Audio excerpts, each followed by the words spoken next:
एक ऐसी शादी जिसमें 250 दूल्हे 120 गाड़ियों में बैठ के बारात के लिए निकल जाते हैं। इसको देख के लोगों के होश ही उड़ गए, क्योंकि इस शादी में ना तो दुल्हन थी, ना ही मंडप था और ना ही लड़की के परिवार वाले थे। इस सारे फसाद की जड़ एसआरजे पीटी स्टील, कलिका स्टील ही है, जो इस पूरे सिस्टम की बैंड बजा रखी है। इनकम टैक्स ऑफिसर ने जैसे ही गद्दा फाड़ा तो गद्दे में गड्डी और तिजोरी पर सोने की बिस्किट थी। उस बैग में नोटों के बंडल इतने थे कि इसको गिनते गिनते इनकम टैक्स ऑफिसर के हाथ में दर्द और हालत खराब हो गई।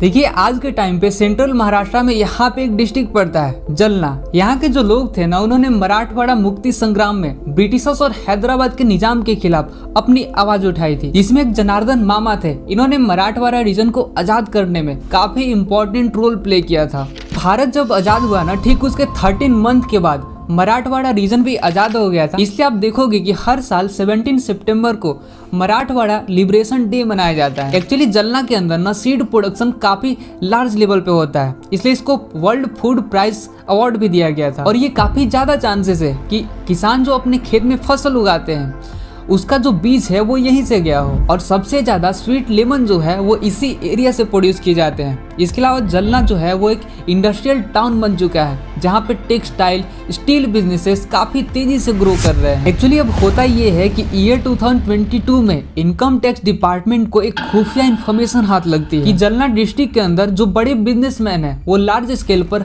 हवाला, बेनामी के थ्रू ट्रांजेक्शन कर रहे हैं और इलीगल तरीके से अपने बिजनेसेस को रन कर रहे हैं। ये इनपुट जैसे इनकम टैक्स डिपार्टमेंट को मिलती है, वैसे ही नासिक ब्रांच जो है वो अपने डिपार्टमेंट को इन्फॉर्म कर देती है कि जलना में बहुत बड़ा घपला किया जा रहा है। अब आईटी डिपार्टमेंट को ये पता तो चल गया था कि रेड कहां पर मारनी है, लेकिन एक दिक्कत जो सभी के सामने आ रही थी कि अगर ये अचानक से रेड मारेंगे तो इनका जो पूरा प्लान था वो फेल होने के काफी ज्यादा चांसेस थे। अब इसके बाद इनकम टैक्स डिपार्टमेंट ने 250 से ज्यादा ऑफिसर्स को सीक्रेटली बुलाया और एक अर्जेंट मीटिंग करती है, जिसमें इन लोगों को पूरा प्लान जो है वो समझा दिया गया था। अब ठीक अपने प्लान के हिसाब से 120 गाड़ियां इन्होंने रेंट पे लिया और वेडिंग ड्रेस में सारे लोग रेडी हो जाते हैं। और एक दूल्हे की जो गाड़ी थी वो सबसे आगे चल रही थी, जिसपे लिखा हुआ था दुल्हन हम ले जाएंगे। मतलब कि इन्होंने पूरा इंतजाम इस तरीके से कर रखा था कि जब इनका काफिला निकलेगा तो लोगों को ऐसा लगेगा कि कोई बारात ही जा रहा है। ये काफिला रवाना हो जाती है और लोगों ने जैसे इसको देखा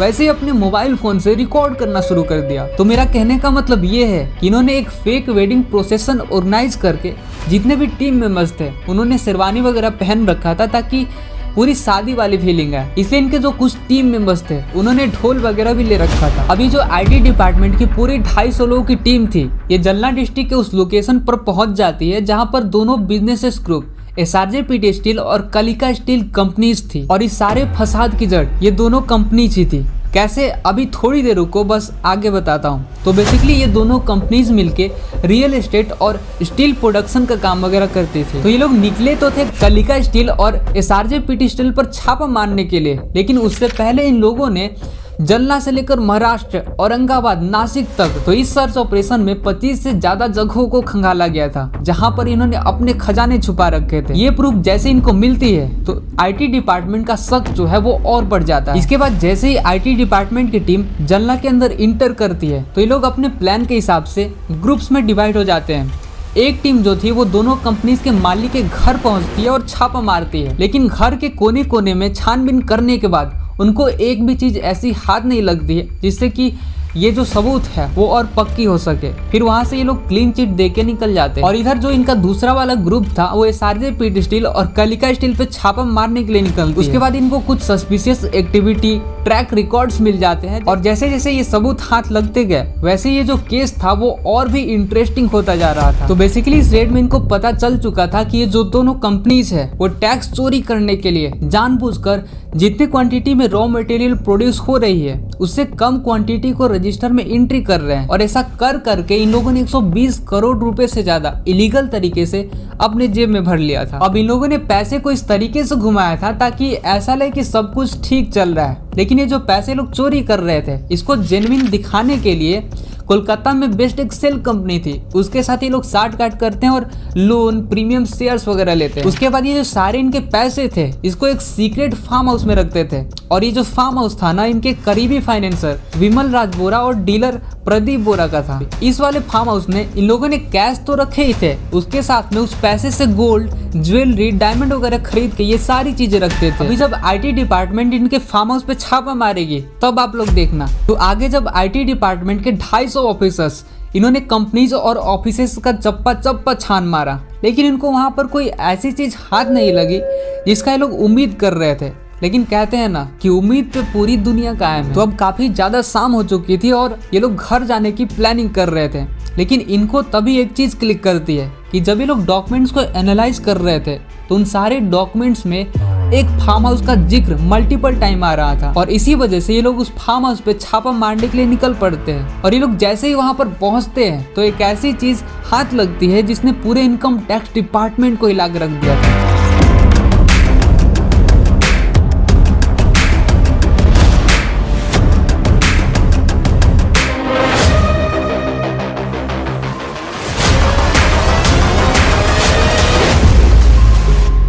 तो आईटी डिपार्टमेंट की एक जो टीम थी वो प्रदीप बोरा के जो फार्म हाउस थे उस पर छापा मारने के लिए निकल पड़ती है। तभी बीच में इन लोगों को ये पता चलता है कि हम लोग जिस सर्च ऑपरेशन को कर रहे हैं इसमें दोनों कंपनीज मिलके अपने अलग अलग एम्प्लॉइज के नाम पे एक कोऑपरेटिव बैंक के साथ कोलैब करके 20 से ज्यादा लॉकर्स खुलवाए हैं, जिसमें कुछ लॉकर्स तो बैंक के ही थे। लेकिन यहाँ पे ध्यान देने वाली बात ये है कि ये सारे जो लॉकर्स थे भले ही अलग अलग इंडिविजुअल्स के नाम पे खुले थे, लेकिन यहाँ पे जो पैसे वगैरह रखे थे वो सारे कंपनी के ओनर्स के थे। एक्चुअली इन लॉकर्स में ना ये लोग कैश, ज्वेलरी और गोल्ड वगैरह रखते थे, और जिसको बाद में आगे चलकर इनकम टैक्स डिपार्टमेंट सीज भी कर दे। तो आईटी डिपार्टमेंट की जो दूसरी वाली टीम थी वो फार्म हाउस के पास पहुंचती है और इसके अंदर घुस जाती है। लेकिन शुरू में तो फार्म हाउस में बिल्कुल सन्नाटा छाया हुआ था। तभी एक आईटी मेंबर को शक होता है कि इस दीवार के पीछे कुछ तो अजीब लग रही है। जब ये लोग दीवार तोड़ते हैं तो इनको एक दरवाजा दिखता है। फिर इस दरवाजे को तोड़ के वो लोग डायरेक्टली उस सीक्रेट रूम में एंटर कर जाते हैं जहाँ पर असली खजाना रखा हुआ था। एक इनकम टैक्स ऑफिसर ने जैसे ही गद्दा फाड़ा, उस गद्दे में गड्डी और